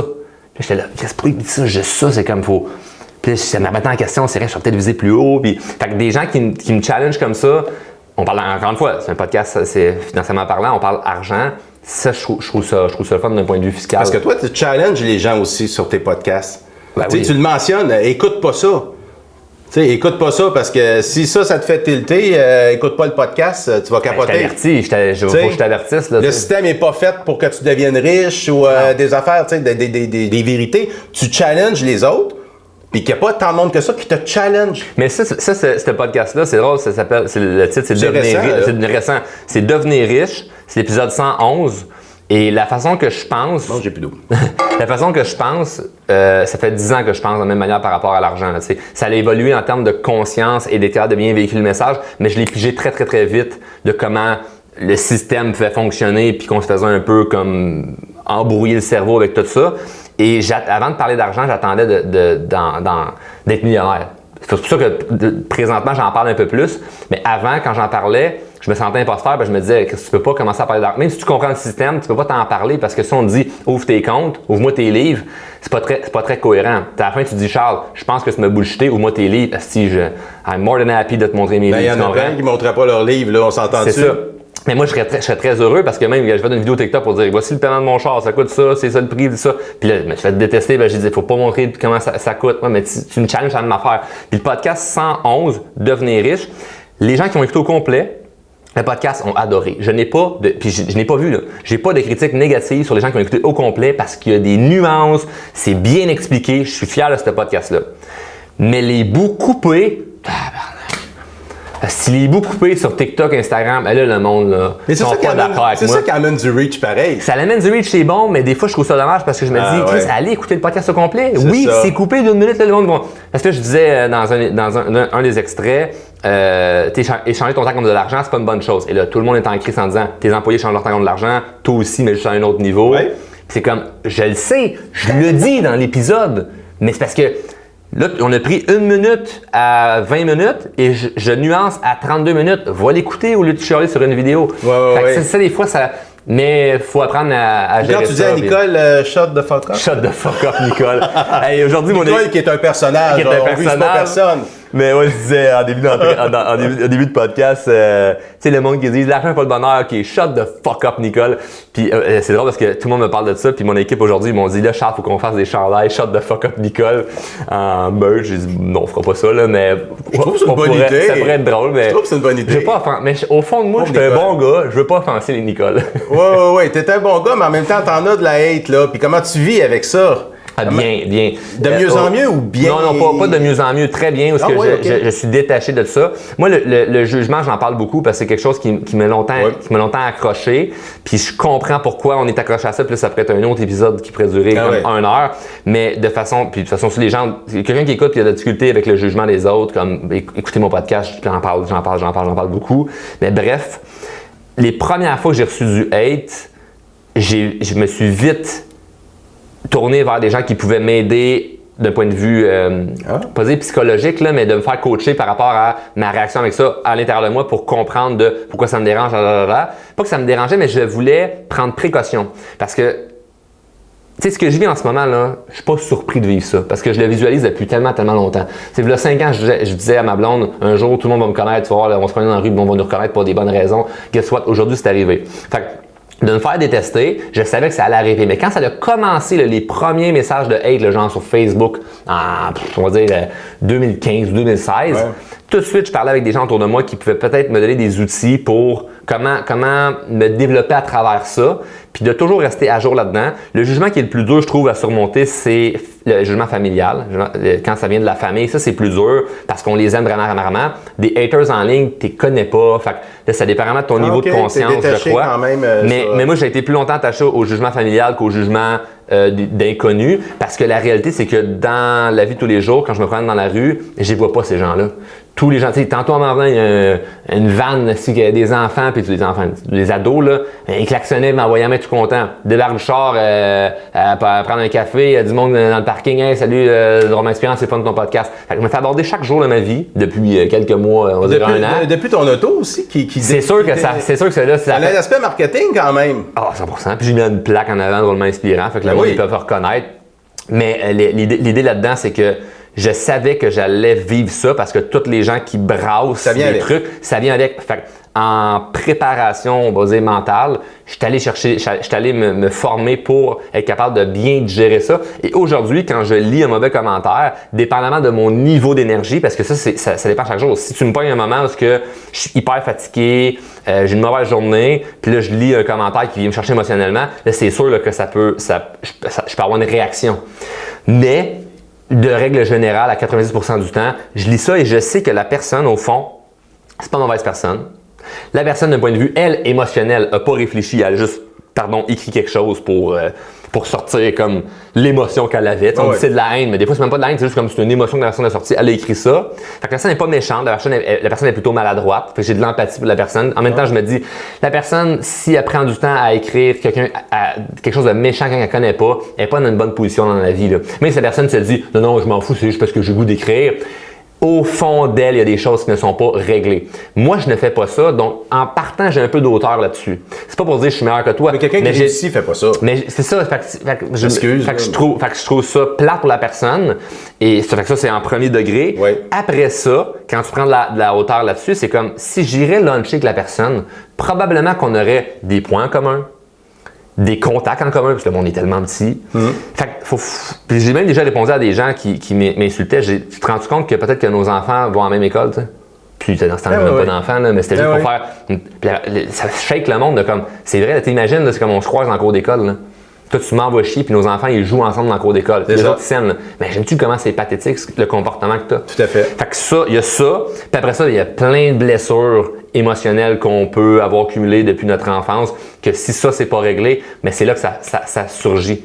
Donc, puis de temps en temps, je parle avec des gens qui sont très forts au niveau de la psychologie humaine pour faire un genre de mise à jour. Ta conjointe, t'aides-tu là-dedans? Ta conjointe, elle travaille-tu avec toi? Avec Drôme Inspirant ou? Oui, en général, mais avec ça aussi, le hate et tout ça. Non, elle voit pas ça. Comme par exemple, elle n'a pas TikTok. Elle va pas voir mes vidéos, elle va pas voir. Puis je suis correct parce que ça la garde à l'abri de ça. C'est pas une fan? Non, elle est pas fan. Souvent, c'est ça, notre conjointe ou c'est les autres qui nous remettent un peu plus. Oui, elle me remet sur terre. Elle s'occupe des factures puis tout ça. Fait qu'elle est très cartésienne. C'est comme. C'est parfait. Ah oui, c'est une cartésienne, elle. Ah oui, elle, mettons les types de personnalité, les couleurs de personnalité, elle est bleue. Là. Donc, moi, je suis plus jaune, elle est bleue. Là. Fait que mais c'est bon, le clash, c'est. Jaune avec du rouge un peu? Non, avec du vert. Moi, toi? Oui, moi, jaune et rouge. Oui. Jaune et rouge. Elle, c'est plus rouge, bleu et vert. Ceux qui ne savent pas.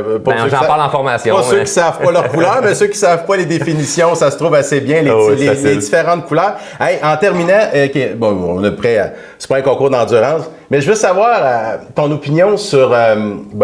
Ton avis, la différence entre le plaisir et le bonheur. Le plaisir, c'est un moment. Le bonheur, c'est un état d'être. OK. T'es heureux? Oui.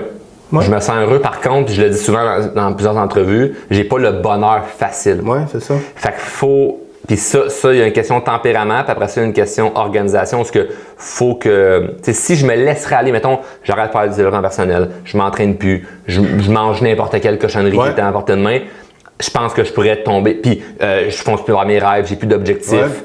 Je diminue mes ambitions, je serais le genre de personne à péter des dépressions. L'alcool pis tout? Ah, c'est sûr. Tu te bats contre toi-même? Je me bats pas contre moi-même parce que j'aime la façon que j'opère ma vie, mais je le sais que, puis au final, peut-être que c'est pas quelque chose de différent, mais que c'est universel pour bien du monde, parce que quand tu regardes l'hygiène de vie de beaucoup de gens qui sont malheureux, c'est comme tu cumules plein de mauvaises décisions au quotidien. Fait que moi, c'est juste que j'ai pris des décisions en fonction de, regarde, quand je mange bien, je me sens mieux. Quand je m'entraîne, tu sais, mettons que ton bonheur, c'est un thermomètre, là. Ouais. Puis il part à 0 dans la journée, là. C'est plate, là. Mais il y a des gens qui ont le thermomètre, il peut partir à 50. Ils se lèvent, là, puis déjà là, ils n'ont pas besoin de faire grand-chose, puis ils sont heureux. Ça nous énerve, ce monde-là. Ben moi, ça m'énerve pas. J'ai les envie au final, parce que je me dis, j'aimerais ça être comme ça. Mais vu que je le suis pas, ce que je fais, c'est que, mais mettons que je pars à 0, mais ma journée, il faut que je la parte je vais m'entraîner, je vais manger santé, je vais faire ma croissance personnelle, je vais parler avec des gens qui m'énergisent, avec des gens qui me drainent, je vais faire ce que je sais que je dois faire, je vais réaliser des petites tâches que je sais que, j'appelle ça des quick wins. Tu sais, je fais des trucs rapides que ça c'est réglé, ça c'est réglé, ça c'est réglé. Manger crapaud avant, là? Exact, comme le livre de Brian Tracy. Mais sais, comme aujourd'hui, c'est niaiseux, mais j'avais un appel que je devais faire avec quelqu'un que je devais pas me dissocier, mais je devais refuser un projet que j'avais dit oui. Puis ça me faisait mal parce que j'aime la personne. Puis si je l'ai fait l'appel, puis après ça, je me sens bien. Je me sens comme un winner, je me sens comme un gagnant. Fait que plein de petites affaires comme ça. Un matin, j'avais une entrevue à la radio. Mais ça a duré 7 minutes. Raccroche de là. Je me sens bien. Fait qu'il faut que je sois dans une certaine action parce qu'il y a des choses qui bougent. Des fois, le bonheur arrive à 11h15, 11h16. Là. Non. Tu le travailles constamment. Non, mais je me réveille pas à zéro. Là. Tu sais, là, je te donne l'exemple de si tu pars à zéro, voici ce que tu peux faire. Mais c'est vu que je me couche le soir en ayant fait toutes les choses que je devais faire, vu que c'est un effet cumulé toute cette affaire-là. Condition sine qua non pour avoir cet état de bonheur-là. Exact. Mais ça reste que faut quand même être capable d'être bien sans être juste dans l'action parce que sinon tu peux tomber dans la performance à outrance. Puis il faut toujours que tu sois occupé mentalement pour te sentir bien parce que si tu fais rien, là c'est comme là, tu revois tes problèmes qui ne sont pas réglés. Puis je suis pas là-dedans. Si t'es occupé, t'es pas préoccupé. Il y en a que c'est ça. Moi, c'est pas mon cas. Là. Okay. Moi, c'est pas ça. Là. Je suis capable de dire aujourd'hui, je fais rien. T'es capable de rien faire? Rien faire. Ça dépend quoi rien faire. Assis devant la piscine, de regarder le soleil, ça m'ennuie à mort. Mais rien faire, on va faire un peu de bateau, on va m'occuper avec des amis, puis j'ai rien fait de business. Je suis super correct avec ça. Mais j'ai dû apprendre à. J'ai dû m'entraîner à être heureux. C'est un peu touché à dire. Là. Je comprends bien. Mais j'ai dû m'entraîner à être heureux, puis j'ai dû décider que je voulais être heureux. Parce que je pense que c'est une décision. Puis les gens qui sont malheureux, souvent vont être frustrés d'entendre ce discours-là de mais oui, décidé, mais câlisse, mon ex il a fait ça, puis mon boss il a fait ça, puis là, la pandémie, puis là, c'est toutes des choses qu'ils ne contrôlent pas. Moi, je m'arrange vraiment, là, puis c'est dur à faire. Je dis pas que je suis parfait là-dedans, c'est dur de contrôler les contrôlables. Fait que qu'est-ce que je contrôle aujourd'hui, qu'est-ce que je contrôle pas? Fait que tu sais, tantôt, quand on disait, le projet, il fonctionne pas, puis c'est de l'argent, si je contrôle pas ça, tu sais. Ce que j'ai contrôlé, c'est faire mon due diligence, avoir réfléchi, prendre une sommeil, m'arranger, être dans une bonne énergie quand je suis au meeting. Après ça marche pas parce que c'est hors de mon contrôle. OK. Let it go, là, je laisse ça aller le petit bout de lousse, tu t'en fous parce que tu as fait ce qu'il y a. Je contrôle pas ça. Non. Le gars qui me rentre dans le cul en moto, je contrôle pas ça. C'est comme il y a tellement d'affaires. Le gars qui est au restaurant, il est pas content puis il décide de faire du bruit puis là, ça fait broyer mon gars. Je contrôle pas ça. C'est bon. Je contrôle les contrôlables. Fait que je m'assure de qu'est-ce que je contrôle aujourd'hui puis elle s'entend-tu qu'il y en a un hostie de shitload de trucs qu'on contrôle. Il y a tellement d'affaires qu'on peut contrôler. À peu près 80% de la vie, là. Il t'arrive pas un flat à tous les jours, là. Tu sais, quand on y pense, tout ce qu'on pense qui pourrait arriver, ça arrive pas. Non. Normalement, ce qui va arriver incontrôlable, normalement, tu es capable de le gérer. La vie est bien faite. Merci, Charles.